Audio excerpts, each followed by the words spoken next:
Hello and welcome, my dear friend. You're meant to be here, and I believe you're truly ready to uncover something that could shift your understanding of both money and life itself. If you've ever felt conflicted about your relationship with money, whether having it makes you feel guilty or not having enough causes anxiety, you're not alone. The Bible holds timeless truths that speak directly to these issues, offering guidance on how to view and handle financial resources from a spiritual perspective.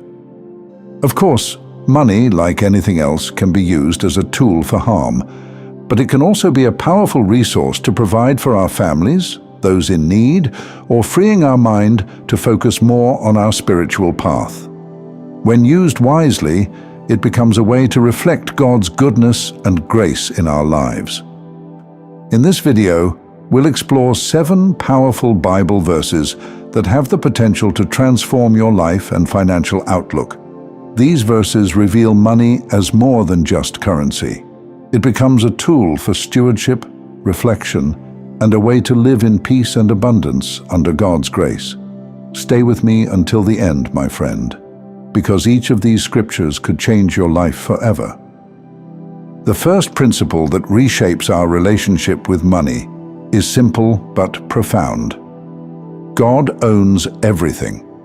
This belief is rooted in 1 Chronicles chapter 29, verse 11, where it says, "Yours, Lord, is the greatness and the power and the glory and the majesty and the splendor, for everything in heaven and earth is yours." Everything we see, touch, or hope to acquire belongs to God. He is the creator and owner of all things, and this realization can change the way we approach wealth. Understanding that God generously provides can shift our mindset from a scarcity-driven approach to one of trust and gratitude. When we begin to see ourselves as stewards of what God has entrusted to us, money no longer feels like something to cling to out of fear or uncertainty. Instead, it becomes an instrument for reflecting God's generosity and fulfilling His purposes. Money is not a reflection of our personal worth, nor should it dictate our security. Once we acknowledge God's ownership, every financial decision becomes a spiritual decision. We are called to use the resources we've been given wisely in ways that align with God's will. This truth helps us prioritize how we manage everything, from savings to spending, with purpose and intentionality. So remember, you are a steward of what belongs to God. This perspective brings a sense of freedom and peace, guiding us away from fear-based financial decisions. The second lesson focuses on contentment. In a world where we are constantly urged to desire more, contentment can feel elusive. However, contentment is not about settling for less. It's about having a heart that is aligned with God, no matter the circumstances. Philippians chapter 4, verses 12 to 13 teaches us, "I have learned the secret of being content in any and every situation, whether well-fed or hungry, whether living in plenty or in want. I can do all this through Him who gives me strength."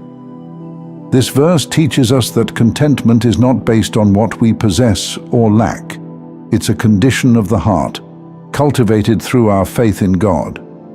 Contentment is something that grows over time, not a state we can achieve overnight. As we strengthen our relationship with God, we learn to rely on His strength to be content in any situation. In today's society, it's easy to fall into the trap of always chasing the next thing, whether it's a raise, a new possession, or a higher financial goal. But contentment doesn't come from acquiring more. It comes from understanding that who we are becoming in God is more valuable than anything money can buy. By embracing contentment, we shift from a mindset of scarcity and dissatisfaction to one of gratitude and peace. God provides exactly what we need, and trusting in His provision brings us fulfillment that the world's material wealth cannot. The third key realization is this: Our behaviors around money reveal our inner desires and beliefs. How we handle money, whether we spend, save, or worry about it, exposes our true priorities and the condition of our heart. Ecclesiastes chapter 5, verse 10 offers a sobering reminder. Whoever loves money never has enough. Whoever loves wealth is never satisfied with their income. This verse teaches us that the pursuit of wealth for its own sake is a never-ending cycle. The more we strive to accumulate, the more we find ourselves wanting. This dissatisfaction isn't a result of the amount of money we have, but rather the attachment we form to it. It's easy to fall into the trap of believing that just a little more money will solve all our problems, but the truth is, financial wealth can never satisfy our deeper spiritual needs. When we examine our financial habits, we can see how often money becomes an emotional crutch, something we look to for comfort or security instead of turning to God. This recognition calls us to manage our money in a way that reflects our values and trust in God's provision. By detaching from the love of money, we align ourselves with a more purposeful and spiritually healthy approach to financial stewardship. The fourth realization is that money is spiritual. While money is a physical resource, how we interact with it is deeply connected to our spiritual lives. In Matthew chapter 6, verse 24, Jesus says, "No one can serve two masters. Either you will hate the one and love the other, or you will be devoted to the one and despise the other. You cannot serve both God and money." This verse teaches us an important lesson about priorities. It doesn't imply that wealth is inherently wrong, but it warns us about the dangers of letting money become our master. When our primary focus is on accumulating wealth, we risk placing money above God. We are called to use money in a way that honors God, not as something that controls our lives or our decisions.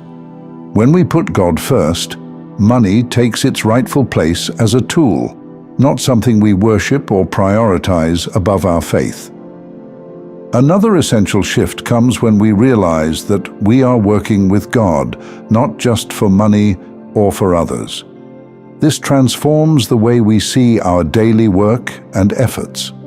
Matthew chapter 11, verse 28 says, "Come to me, all you who are weary and burdened, and I will give you rest. Take my yoke upon you and learn from me, for I am gentle and humble in heart, and you will find rest for your souls." This verse teaches us that we are not laboring alone. Our work isn't just about earning money or gaining approval from others. It's a way to partner with God in fulfilling His purposes. When we work with God, we are no longer burdened by the need to prove our worth through success or wealth. Instead, we can rest in the knowledge that God is with us, guiding our efforts and giving us peace. Working with God changes our perspective on what it means to be successful. It's no longer about achieving worldly standards of wealth or accomplishment, but about contributing to something bigger, God's kingdom. This brings a sense of joy and purpose to our work that money alone can never provide. The next important lesson comes from Proverbs chapter 22, verse 7. "The rich rule over the poor, and the borrower is slave to the lender." This verse teaches us about the dangers of debt. Debt can feel like a heavy burden, creating a sense of bondage and limiting our financial freedom. Living with the constant pressure of owing money can lead to stress and anxiety, pulling us away from the peace that God desires for us. Understanding the weight of debt encourages us to make wise financial decisions, prioritizing freedom and stewardship over accumulating more. By taking steps to eliminate debt, we can experience greater financial and spiritual freedom, allowing us to live more fully in the present and plan for the future with a clear mind and heart. Finally, we must remember, our possessions do not define us. In today's materialistic culture, it's easy to fall into the trap of equating our worth with what we own. But Jesus teaches us a different perspective.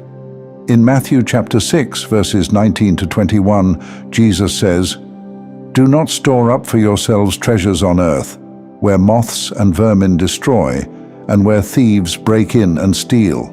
But store up for yourselves treasures in heaven, where moths and vermin do not destroy, and where thieves do not break in and steal, for where your treasure is, there your heart will be also." This verse teaches us that true value isn't found in earthly possessions, but in the spiritual treasures we store up in heaven. The things we accumulate in this life, whether wealth, possessions, or status, are temporary. What truly matters is the condition of our hearts and our relationship with God. When we focus on building treasures in heaven, we free ourselves from the endless pursuit of material wealth. Our sense of worth comes from our identity in Christ, not from the things we own. This brings a sense of peace and fulfillment that the world's riches can never provide.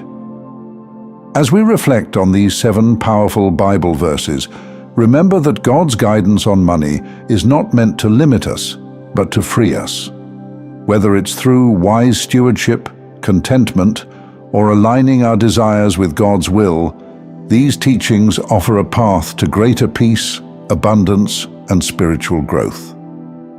Thank you so much for taking this journey with me, my friend. If you found this message helpful, please give it a like, share it with others who might benefit, and don't forget to subscribe to the channel. Continue your growth journey by watching one of the videos on your screen that resonates with you the most. See you there.